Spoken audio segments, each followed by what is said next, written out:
घनी गई थोड़ी रही, या में पल पल जाए, एक पल के कारण यूं ना जन्म गवाए। ये दोहा आपने कई बार सुना होगा। इसका हर इंसान के जीवन में अलग अलग महत्व निकलता है।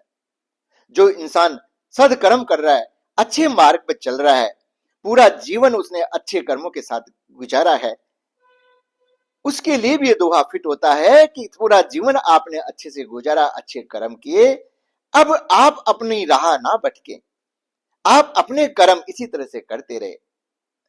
एक राज्य में राजा राज कर रहा था, उसको राज करते करते बहुत समय हो गया, वो बुढ़ा गए, उनके बाल भी सफेद हो गए, मगर वो अपनी राजगद्दी अपने बच्चों को नहीं दे रहे थे। एक दिन उन्होंने एक नर्तिका को बुला के अपने राज्यसभा में नृत्य रखा, अपने गुरुजों को बुला लिया, नर्तिका नृत्य चालू कर दी, सारी रात उसने नृत्य किया। गुरुजी ने को राजा ने एक सोने की पोटली दे दी थी कि जब भी आपको लगे कि नृतिका ने नृत्य अच्छा किया, आपको पसंद आए तो आप गिफ्ट दे देना। मगर पूरी रात वो नृत्य करती रही, किसी ने भी गिफ्ट नहीं दिया। तबला वादक को तबला बजाते बजाते नींद आने लग गई। तो इसी पे उस नृतिका ने दोहा बोला कि घनी गई थोड़ी रही, या में पल पल जाए, एक पल के कारण यूं ना जीवन गवाए। ये सब सुन के गुरुजी ने अपनी पोटली दे दी, राजा की बेटी ने मुकुट दे दिया, और राजा की बेटी ने एक हार दे दिया गिफ्ट में। राजा सोचा रहे, सारी रात ये नृत्य करती रही, जब तो किसी ने गिफ्ट दिया नहीं। और एक दोहे में ऐसा क्या है कि सबने अपना अपना कीमती सामान दे दिया। इस पर राजा खड़े हो गए और नर्तिका को डांटने लग गए। तो गुरुजी ने बोला, गुरुजी ये इस नर्तिका को डांटो मत, महाराज इस नर्तिका को डांटो मत,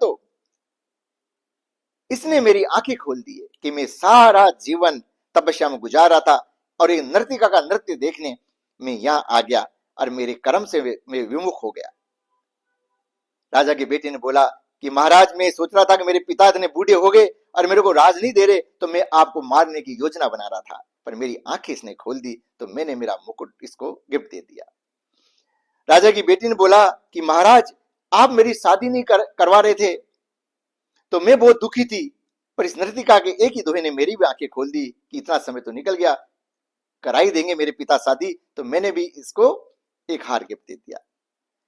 इस पर राजा ने भी सीख ली और उसने घोषणा करी कि आज के बाद मेरा बेटा राजा होगा।